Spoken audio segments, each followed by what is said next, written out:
my baseline assumption is every unelected institution in this country will be hostile to reform. Now, I hope that isn't true. I really hope it isn't true, and we're not going to pick fights that don't need to be fought. But it would be imprudent and actually a betrayal of the people who voted for us if we didn't go in prepared for that. I'm delighted in one moment to welcome to the stage our very special guest, as Fraser Myers teased just ahead of the break. Such a special guest, in fact, that I've put a jacket on, which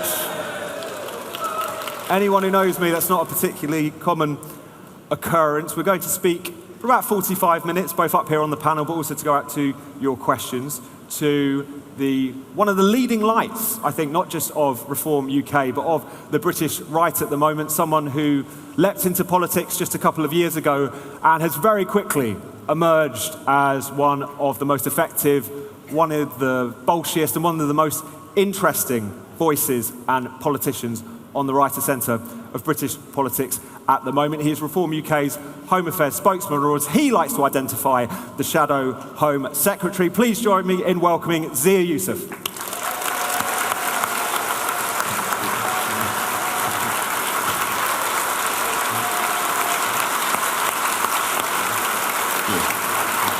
Hello, mate. How are you? I'm very well, very well. Thank you so much for doing this. I know your dance card is very full at the moment, so we really appreciate you taking the time to come and speak to us all here today. You were on Question Time last night. That looked like a lot of fun. You were certainly having a lot of fun. I'd love that bit where you, because as we all know, the BBC Question Time audience, so much effort is put in to making sure that it is so politically representative, and yet when you asked Reform supporters to put their hands up, what was it, 5, 6 handfuls? Could we get a show of hands from people who actually support Reform? I think you'll see that's a bit more than 4. I make that 8. Yeah, it's certainly not. It's certainly nowhere close to representative again, I'm afraid, Fiona. Can I just point out, there are more people than that in the audience, they're just not putting their hands up. Okay, we'll have to. We'll all and have to there's nothing I can do about that, I'm afraid, because as you know, we are. Zia, let me finish. Fiona. We are scrupulous about making sure that our audience is politically representative, and I just want to And point we all that just out. have to take the BBC's word for that. Fair enough. How did you find it being on there this time around? Well, aside from having to sit next to Emily Thornberry, which I don't recommend to anybody, it's a... well, look, as was pointed out after I asked for a show of hand from Reform supporters, suggested there maybe 3-4% of the audience were Reform. I should have just been grateful that they hadn't imported highly scripted illegal migrants to take me to task with in-depth knowledge on the Northern Ireland Protocol, by the way. Absolutely. So should we talk a little bit about why you decided to get involved in politics? So your background, you're a tech entrepreneur, you were someone who was very much in the world of business. I believe you were a Conservative Party member at one point, but we won't hold that against you. But there was something a couple of years ago where you decided that not only did you want to jump into frontline politics, but also that Reform were the vehicle that you wanted to join. Why was that? What sparked that decision? So I was born in Scotland to parents who had come to this country from Sri Lanka in the early 1980s. My dad had just qualified as a medical doctor. And they basically had to go wherever the work was. It was a pretty itinerant childhood for me and my siblings. And I ended up getting to go to a really good school. It was an independent school where I got a 50% academic scholarship, and both my parents worked 2 jobs to be able to send me there. So it was a very kind of, let's call it, traditional immigrant story in that way. I studied at the London School of Economics and then went to work in the city. I worked for a couple of American investment banks for about 5 years, and then I left that to start my own company. And that, thankfully, was quite successful. And I sold that company in 2023 in the summer. And I've always been very interested in politics. I love my country. I mean, the basic reason why I came into politics is because I love my country, and I was suddenly in a position where, having not come from money, I was blessed to not have to work for money anymore. And I couldn't think of anything more meaningful to commit myself to than doing my best to try and arrest the decline of this great country and try and help move it to a better place. I've always taken the view that one of the problems that has beset British politics in recent decades is just a complete paucity of anybody with any talent or integrity. And I thought a lot...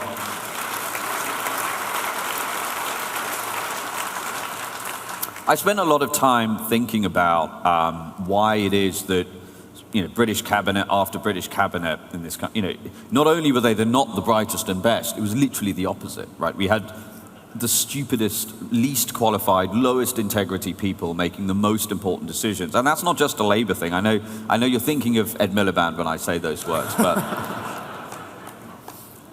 he wins that word association game. But let's not forget, this country had, during the greatest health emergency since World War II, we had Matt Hancock as health secretary, right? We had Boris Johnson as a prime minister.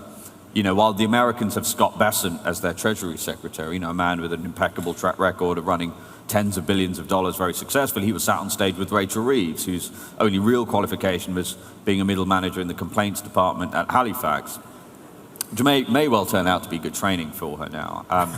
So I thought a lot about that. Why is it that British politics was not a meritocracy, but like I said, it was the opposite. It was an idiocracy. And I've also seen through my life here, the country I grew up in, the country that I worked in, that I built a business in, the country that I love was just, I'm sure like a lot of people here, it animates you too, just seeing the country we love ever so slowly, but now in an accelerating fashion, slipping away from us, but in a very avoidable way. And that's what was so frustrating. And I could see clearly, I'd voted Conservative. I'd never been involved in politics, never tried to be a candidate or anything like that.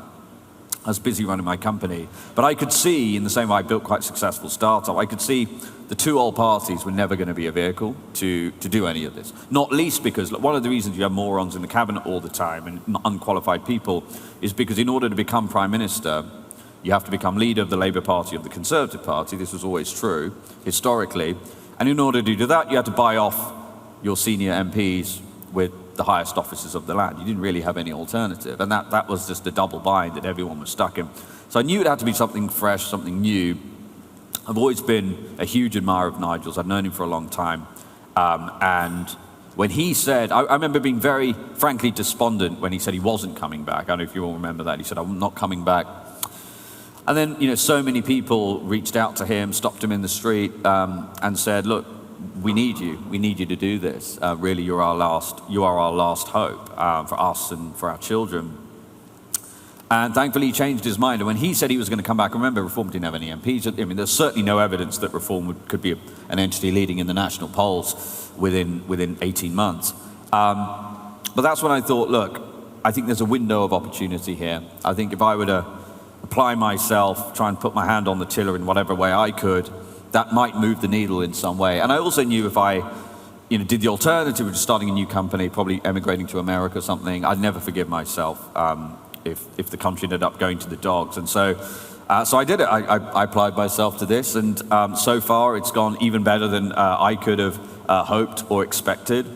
I get to operate in a different, like Nigel actually, we do actually get to operate outside the bound. People often go, well, you don't need a script. So I don't need a script because I know what I think.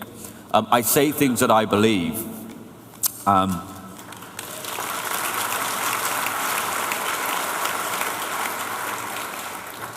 know what I believe, and I will passionately make those arguments. I mean, that's another thing I'd also say, that this country, I think, is crying out for actual leadership.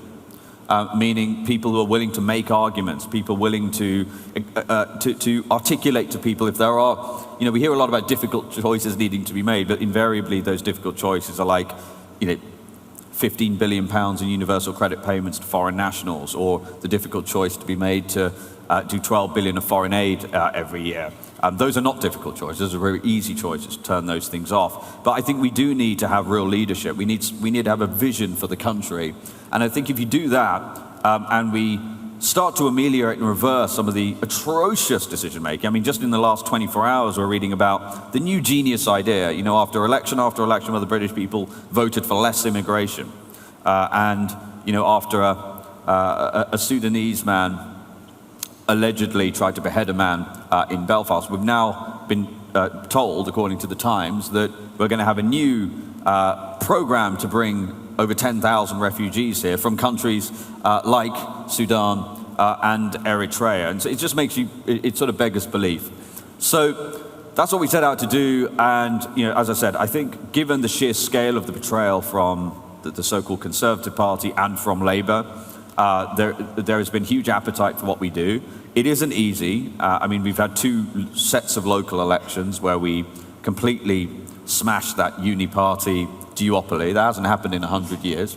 And we've had also unprecedented is having the entire apparatus of the government, the entire client press of the left, most of the client press of the right, and the official opposition all pointing their artillery at us, because when you're leading close to 350 polls in a row, that's what happened. But I think, you know, we are advocating very hard for an early general election. I think the country needs it. I think Burnham's going to struggle to do anything that he would want to do anyway without a mandate.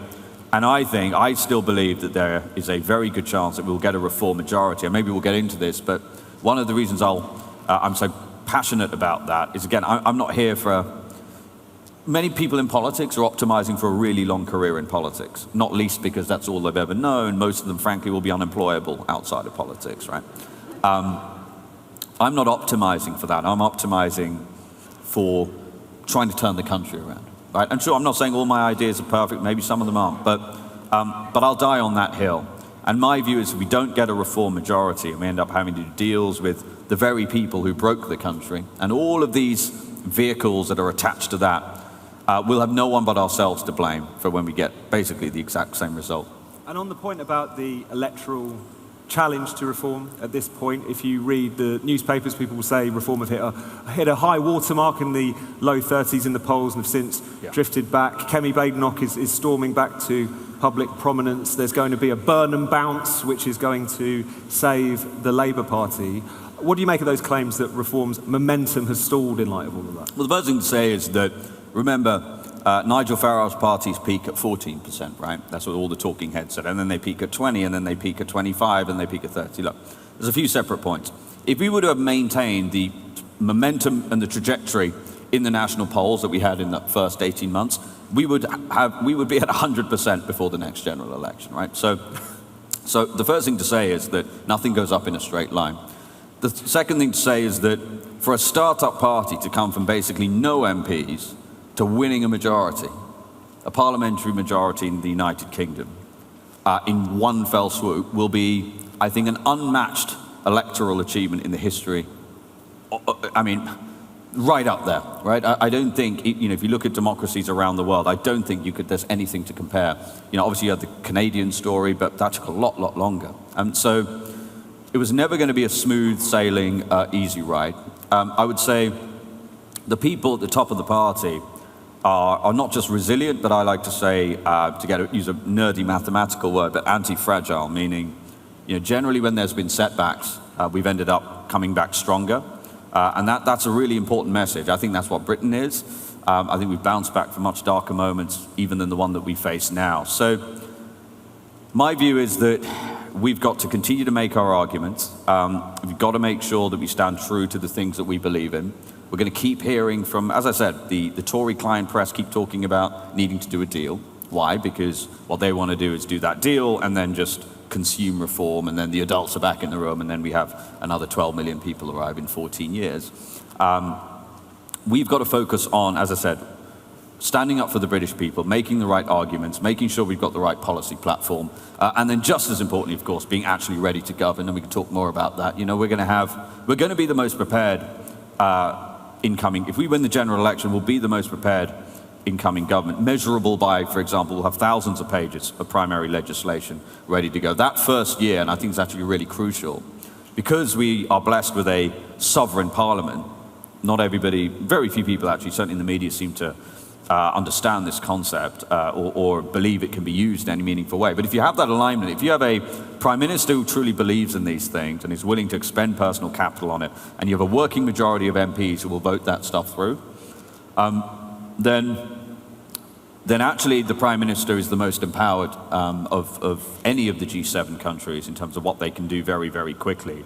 And so we will move to, you know, undo, for example, almost the entire Blairite legacy in one fell swoop, sort out all of the legislative reasons why we're unable to actually have a border, make sure that we can launch our mass deportation program very quickly, make sure that we actually can build prisons and put violent criminals in jail, make sure people can walk around here, for example, without clutching your phone like your life depends on it, and in some cases it does, clearly, sadly.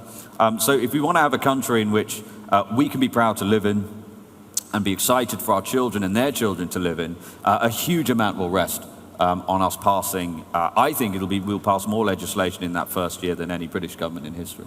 And you were talking there about the challenge that reform is mounting to the uniparty, as you call it. But should we talk briefly about the micro-parties, or one micro-party? In particular, at the Makerfield by-election, you saw Restore Britain rack up about 7% of the vote. Has reform been complacent about the potential challenge to its right from parties such as this? Look, one of the things that I spent a lot of time in Makerfield, and I spoke to a number of people there who said either that they were going to vote for Restore or they're seriously considering voting for Restore. And these are lovely people. You know, these were people, I consider them to be people who are patriotic, care deeply about our country. And one of the things they all had in common was something I think I share in common with them. So it's Nigel, which is that they're sick and tired of the establishment, you know, and the last thing they want is a sense that, to put it another way, we've got one more chance to vote somebody in who's actually going to do the very things that the Tories said they were going to do in 4 consecutive manifestos, whether it's borders, security, deportations, law and order, taxes, culture, wokery, all of those things. And so I think there's a search, particularly in the new social media age, where it has never been easier for an insurgent new party, which, by the way, Reform has benefited from too. You know, would a Reform story have been possible 15 years ago? No, not that quickly, right? So it's also it's unreasonable for us to complain about, you know, another party benefiting from some of those same dynamics. But, you know, my message to them, and I spent quite a lot of time speaking with them, is that, you know, people have to make their own minds up, but I've dedicated my life to this. I mean, I've absolutely I'm a volunteer. In fact, it actually costs me quite a lot of money to do this. I do it because I love my country. Nigel's dedicated himself for decades to making the same arguments and paying a heavy social cost for doing so. I mean, you remember when, it's all, you know, at this point, you know, mass deportations and saying the country's been invaded, these are actually majority positions now in this country. But you remember when Nigel stood in front of that breaking point billboard, and you remember I mean, how many of you remember that? It was a really memorable moment, and that took a lot of guts and a lot of courage. And Nigel, I would argue, has done more to move the Overton window in the correct direction than any other politician. And then you've got to couple that, of course, with, if you're going to vote you've got to vote for a party you believe are going to deliver the things that you want, but then you've also got to vote for a party who has a real chance of actually winning the electoral majority that we need to do those things. And I think both of those are important. I'm not someone who makes an argument that anyone's entitled to anybody's votes, or just because somebody's ahead in the polls they deserve the vote. It is really important that people decide who actually believes in the things that they're promising to do, and is willing, by the way, to go to the wall on those issues, because we are going to have to go to the wall on these issues. I'm crystal clear. You know, I've seen enough now. You know, I was chair of the party for a considerable period of time. I've seen how the media operate. You know, there are all sorts of actors out there who don't want reform to succeed, ranging from foreign threat actors through to, sadly, some of the people. I mean, my baseline assumption is every unelected institution in this country will be hostile to reform. Now, I hope that isn't true. I really hope it isn't true, and we're not going to pick fights that don't need to be fought. But it would be imprudent and actually a betrayal of the people who voted for us if we didn't go in prepared for that. So I think for all of those reasons, I'd urge anyone who has considered voting Restore or is voting Restore. I understand the urge. Don't get me wrong. There is an urgent need for a party that is willing to stand up to the establishment. But I wouldn't have dedicated. The best evidence that I believe that voting Reform is the correct answer is I've dedicated my life as a volunteer to making Nigel our Prime Minister. And just before, I'm going to take it out to the audience in just one moment, so do get thinking about what you want to ask Zia here. But just before we do that, I'd be remiss if I didn't ask about what specifically Reform would do. If you were our next Home Secretary, particularly on the issues of migration and integration, how would you change this country as you see it for the better? Well, I would start with some really basic stuff, which just hasn't been done, that is infuriating people. So let's talk borders. If you don't have borders, you don't have a country. A country that is incapable of removing people who should not be in that country is not a country, right? It's as simple as that. And whether, lots of very successful politicians through the ages have made that argument in different words, whether it's Reagan or anybody else. And then you've got to ask ourselves why we don't have a border, basically. Why we're in a position where the Home Secretary can ban Kanye West. But the only reason that works is because they kind of know Kanye's probably not going to turn up on a boat, right? So in this crazy situation where a lot of these laws are essentially voluntary and only apply to people willing to abide by them. Again, that's a complete nonsense. It undermines our social contract, and it makes people ask a phrase I hear a lot all across the country, which is, why do I bother? Why do I bother paying taxes? Why do I bother working hard? Why do I bother abiding by the rules when I am treated demonstrably worse than people who do the opposite of those things? So practically speaking, we've got to not just secure the border and stop the boats, but that's just the first step. We've got to deport everybody who's in the country illegally. To do that, there are several axes to that. The first part is legislative. So we've got to get the legislation right. That means repealing an enormous amount of legislation, and not just the ECHR. Of course, we've got to leave the ECHR, but you leave the ECHR, there's a whole host of other international treaties. There's the Human Rights Act. There's a whole load of Blairite legislation that needs to be sorted out. Then there is the, I call it the operational side. We're going to have to stand up around 24,000 detention spaces very, very quickly. Now, there is new technology, modular detention technology, that allows that to be built much more quickly than ever before. Again, going back to the legislative side, you've got to make sure that planning can be done quickly and that some random quango can't stop you building it. All of that needs to be gotten right.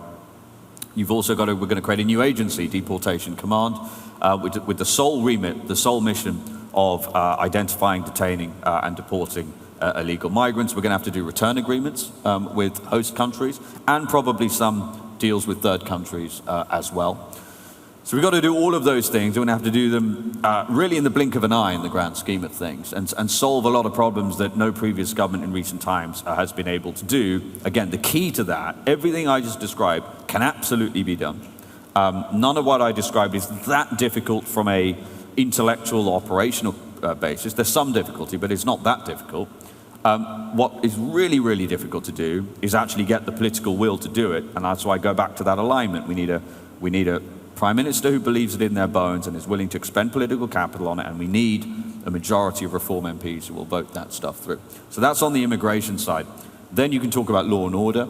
The Tories brought in 12 million gross, 6.5 million net new people through immigration. They grew the population 6.5 million over their 14 years, and they left the country with 411 net new prison places. Not 411,000, 411. And that is the reason why violent criminals are being let out so early. There's simply nowhere to put so many of these people. So we need to build a lot more prisons. We need much tougher sentencing for crime, ranging from serious crime, like rape and murder, but also less serious crime, but serious in terms of how it impacts people's day-to-day lives. So whether that's knife crime, whether that's shoplifting, whether that's stealing a phone. You'd be amazed how much a small group of people, a small group of criminals who never actually go to jail, are basically doing almost all of the phone thefts and the bicycle thefts and the shoplifting. So we've got to do all of those things. Now, I think if Reform wins a majority, those are the things that are absolutely, if we fail on those things, I don't think we're going to, I would not expect the British voters to give us much purchase or leeway or understanding on anything else, but I think the reverse is true. Then we can move a little bit on to, the cost of living and the economy and, being a country that actually has some prosperity again. And let's start with making sure people feel like going to work is worthwhile, and making sure that their wages are actually growing faster than their grocery shop and their energy bills. And a lot of that is simple. Get rid of all of the net zero madness, take all of those levies off the bills, and just ruthlessly optimize for making energy.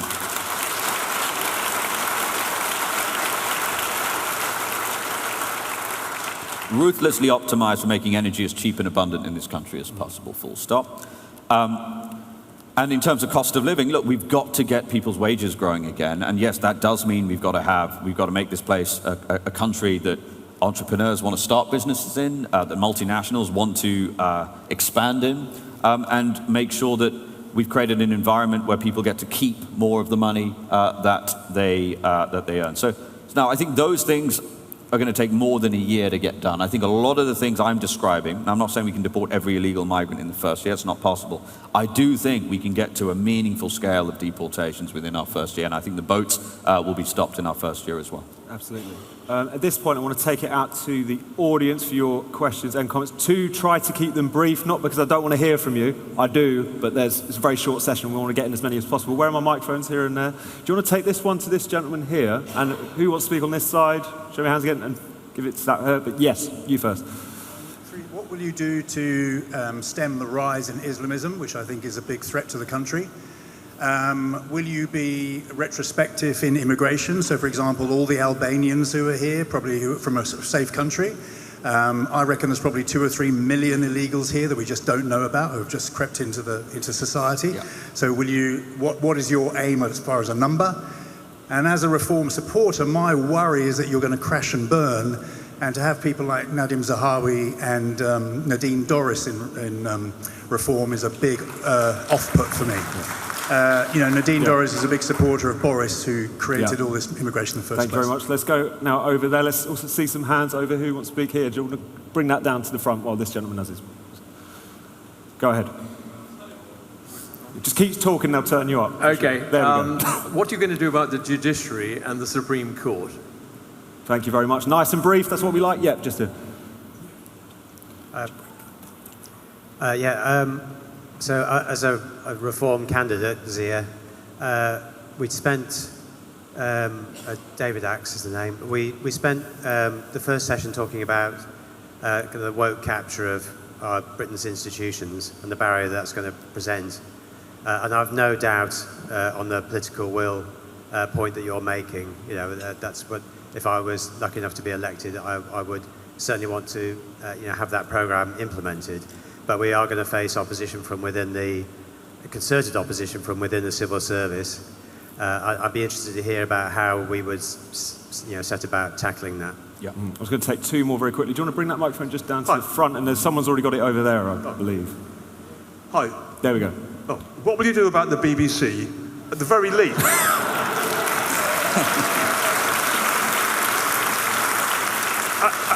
At the very least, please remove criminal prosecution from licence reinforcement. Make it a civil offence, not a criminal one. Thank you. Thank you very much. And right at the front. I realise that policy development is still underway and it'll be early stages on some of the things. Do you have an understanding of reform's position on house building and what you intend to do on planning reform to enable more private sector builders to build more houses? Thank you very much. There's a lot there, Zia, from house building through to all the rest of it. So respond to whatever you would like to. But I think, should we start with this particular point from over here, from the gentleman who said, what is reform going to do about Islamism? And also, do you have the mettle to take on these fights with people like Nadine Dorris and Nadine Zahawi? So I basically, when I gave my first speech, when I was announced as Shadow Home Secretary, probably about a third of the speech was about the threat of Islamism. And I do think it is an extremely serious threat. And just to put some numbers behind that, I consider myself a reasonably quantitative person. Around about 3/4 of MI5's caseload is Islamist extremism. And then when I look at what's going on with Prevent, the organizations are supposed to be that first line of defense. If you were to look at Mr. Shawcross's independent report into Prevent, he says that there's, and I think I'm slightly paraphrasing here, but it just stuck in my mind when I read it because I couldn't believe it. He said there is an institutional hesitancy to dealing with Islamist extremism, which is one of the most insane indictments of the very organization that is supposed to be the first line of defense against those threats. And one of the policy responses to that would make it very simple. Prevent's resources will be correlated 1-to-1 with MI5's caseload, right? And so that institutional hesitancy will go, under reform will be removed. Number 2, we've got to apply the law evenly. We've got to apply the law evenly. If, if an imam is sitting there saying things that are just demonstrably, that are insightful of violence, then they should be arrested. And if they're a foreign national, they should be deported. That might sound really basic, a lot of the stuff that I'm saying, but this has just been routinely not happening. And I don't think we should be complacent about that. One of the things, and I say this with I say this actually with no shortage of concern and fear, is that, we saw the social disorder that happened after Southport. Now, if you just look at what's happening with the small boats, for example, that isn't just a borders issue and a sovereignty issue, it's a national security issue. You look at the countries from which these people are coming, they're coming from Syria, Afghanistan, Iran, Iraq. We know for a fact IRGC fighters have made it into Britain via small boat. And we also know that I think there's been 5 attempted terrorist attacks foiled by our security services, to their immense credit, by IRGC fighters. And there's very well-sourced newspaper pieces that state that at least 2 of those came on small boats. And I dread to think what will happen if, God forbid, we get a mass casualty event inflicted on the British people, a mass casualty terrorist attack inflicted by an Islamist terrorist who turned up here on a small boat. Again, I dread to think what would happen. But if I just look at what's actually going on right now, there is a far higher likelihood, sadly, of that happening than you would think if you read any media commentary about any of this stuff. We read recently about this Afghan resettlement program, which is going to cost billions and billions of pounds. That many of these people were not vetted. Some had been kicked out of the Afghan army for sex offences and still brought to Britain at the taxpayers' dime. That's why I call the Tory. It was basically a people smuggling program that the Tories ran, and they took out a super injunction to do it. And recent reporting, the last few days, suggests that the British government had to go out and was asking our allies to help identify some of the very people that they had brought in. And there's a much bigger conversation to be had about integration and all of those things. But the short version is, I think it is one of the biggest national security threats that we have, and you will see that represented in when we talk about our national security policy and our defense review. You will see Islamist extremism being explicitly stated as a very serious threat. Look, I understand people have consternation about Tory defectors. I understand that as somebody who, I take the view that we need to ensure that the people making crucial decisions on, so for example, immigration, deportation, law and order. Nigel's given that brief to me, and he's given that brief to someone who never served in a Conservative government, hasn't even been a politician before. I think that's the right approach. I think we need totally fresh thinking on it. The reality is, in order to win a majority, you do need to try and appeal to different sorts of constituencies. And there is some merit, I think, to an argument that having some people who can help us see around corners. I mean, some of the other questions were, how are we going to deal with institutional resistance? How are we going to deal with the civil service? I'm very bearish on the idea that, again, with the caveat that I don't want to have battles, we don't want to have battles that we don't need to have, based on everything I'm seeing, not just publicly and what's being briefed to the press, but what I'm hearing privately from people who work in the Home Office. I mean, what I'm being told from people who work in the Home Office is that large segments of the organization from day one will be rooting for me to fail and looking for ways to prevent the reforms agenda from passing. And we've got to take that seriously. So having some people who can help us see round some of those corners, prevent us from making unnecessary mistakes, I think is going to be crucial. We talked about the BBC. Look, I mean,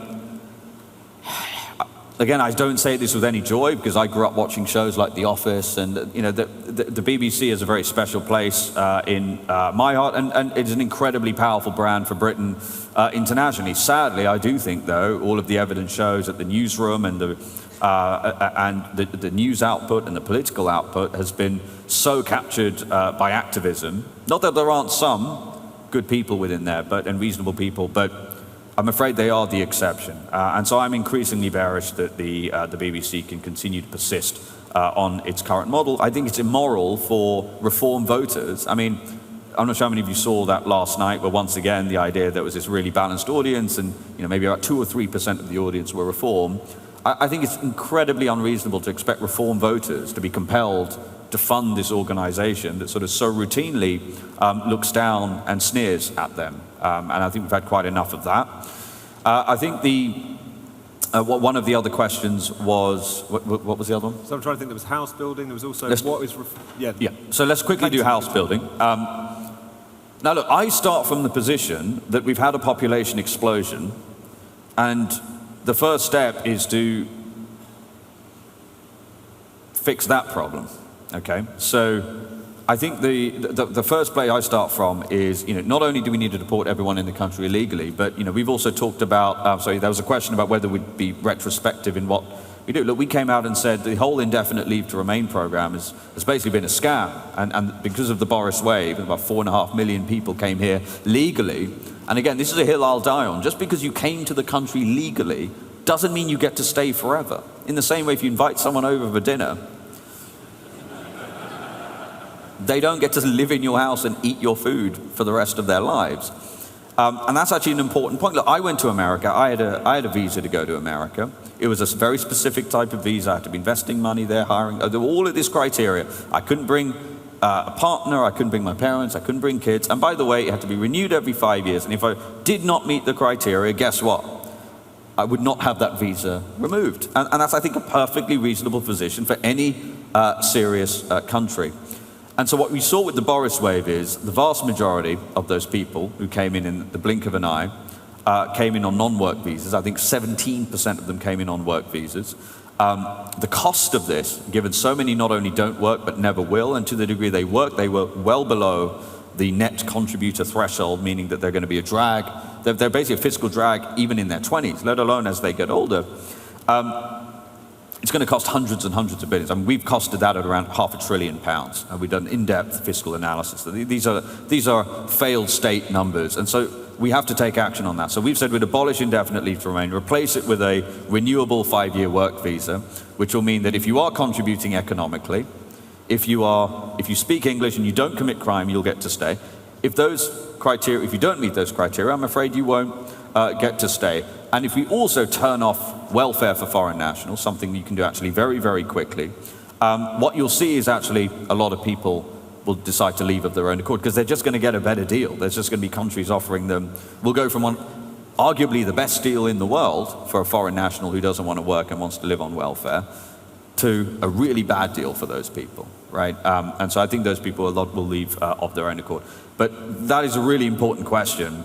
If we don't address that retrospective problem, we can't fix the problems are just going to be completely baked in. It's also why Shabana Mahmood's now increasingly looks like those retrospective ILR reforms, which are only modest reforms, by the way, are going to be so pernicious if that happens. The fact of the matter is, the Boris wave is a fiscal catastrophe that has been imposed on Britain, and we have to take action to reverse it. Thank you very much. Let's see some hands. Who wants to speak, who hasn't spoken so far? There's a woman in the middle there, if we get a microphone to her. Also at the back, I've been completely neglected you, haven't I, as always. So one down here. Where are my microphones? Yeah. Oh, no, down here, because you've been waiting very patiently. And there's also a woman in the middle at the back there, if you take, that'd be perfect. I will try and get in as many as you can. I can do that if you're really super brief. So. Hi, thanks for coming. Just a question about gender ideology. I haven't heard it mentioned yet, and I'm a little confused about the message that Reform has been issuing on gender ideology. There's some bit of toing and froing. As a full-blown TERF, I want it out of everything. And what are you going to do about that, please? Thank you very much. Up to the front. Who wants to speak on this side? Yeah, do you want to take that? Yes.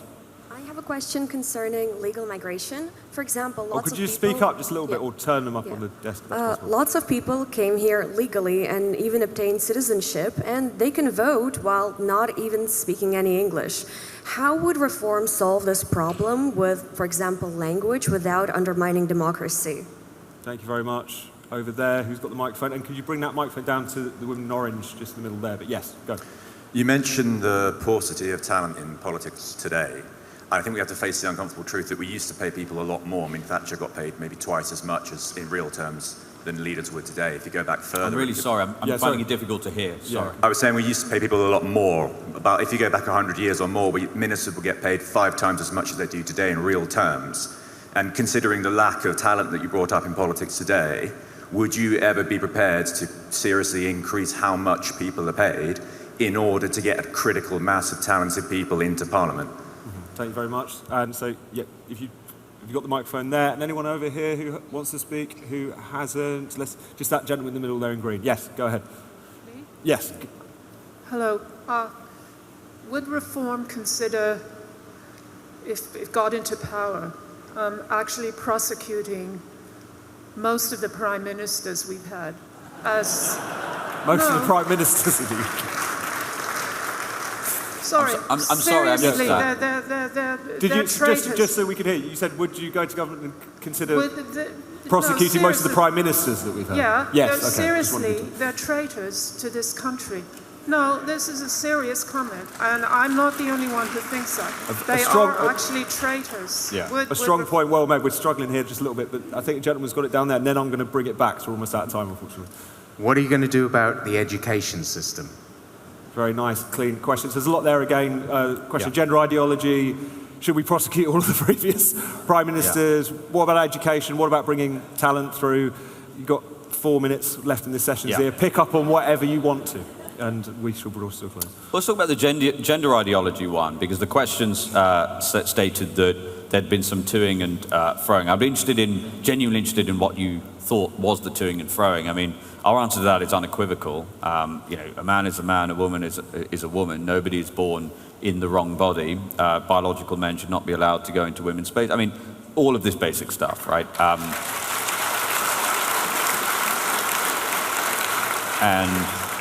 And no, there isn't room for nuance on that. Those are impermeable membranes as far as we're concerned. So hopefully that clears that up. In terms of the education system, that is an extremely difficult problem to solve. I mean, the teachers' union has taken an openly hostile position already to reform. And it's not just them. I mean, we've had lots of different state-funded entities taking openly hostile positions against us. All I can say is that what we've got to start doing is being clear about what the curriculum needs to have within it, and then be willing to actually ensure that standards are met in schools, so that you can't sit there and try and radicalize children with politics, for example. So again, whether that's gender stuff, whether that's politics writ large, we need to not just make sure that we're clear about what the standards are, but we have to make sure that we're willing to actually hold people and hold teachers to account for that. I will say there are obviously a lot of great teachers too, and actually most teachers just want to get on with teaching children. But what is so often the case actually with these institutions is you have a relatively small percentage of what you call the progressive activists, who are extremely loud, extremely vocal, and apply enormous social pressure on their colleagues to comply with their obviously often insane and unreasonable demands. But because there's nobody pushing back on them, everybody's too afraid. So I think so long as we can either ensure that everybody has to play by the same rules, or, for example, inside the civil service. I mean, there was a briefing you may have seen that said a lot of Home Office workers would walk out and refuse to work for reform. I said, well, that's just another great reason to work for reform. I mean, if they to vote for reform, if they choose to leave, then they can expect to not be paid and to be. I mean, if any of you in your, if you work a normal corporate job and you decide, you don't want to come into work for a sustained period of time, then you would expect to be dismissed, and actually dismissed without notice pay. And so that's the kind of approach that I'm afraid we're going to have to take. And my hope is actually once that initial period is done, look, I also want to be clear, there are good people who work at the Home Office who also just want to get on and just do their jobs and take home a salary and try and move the country forward. And so we've got to make sure that those people have the space to work. In terms of prosecuting former prime ministers, unfortunately, the treason laws in this country give enormous latitude to serving ministers. So the bar and the threshold there is extremely high. But look, I'm on the record about, for example, what Matt Hancock did during COVID. I think met the threshold for prosecution, and I think there are many people who died absolutely avoidably as a result of catastrophic decisions, not just him, but others too. But equally, look, we have to, the most important thing is that we address the problems that those people created in this country. And we've got to be ruthlessly focused on solving the problems. And a lot of people, even on Question Time yesterday, one of the questions was, you're going to keep hearing this now, that Britain has become ungovernable, which I take great exception to that. So these same politicians who lied to the public repeatedly about what they were going to do, the Tories said they were going to cut immigration to the tens of thousands and then shipped in 12 million people in 14 years, or Labour, deciding to cut the winter fuel allowance and to, put inheritance tax on farming estates and to raise the national insurance contribution of employees. Do all of these things that are hugely unpopular, were not in their manifesto, and then try to shift the blame for that duplicity onto the voters themselves, I think is disgusting. And what I say to Nigel all the time is, we've got to make sure, we've got to be the ones who deliver, and we've got to deliver quickly on the things that we can deliver quickly, the things that people care deeply about. Now I'll talk about my brief: borders, boats, security, deportations, sovereignty, law and order. You will see demonstrable, meaningful, measurable, visible changes in the right direction inside our first year. And frankly, the number of people who tell me if we fail to deliver that, they're incredibly worried about where the country goes. I totally understand that sentiment, which is why we take it so seriously. Well, thank you for joining. Thanks so much, Zia. Thanks so much, everyone else.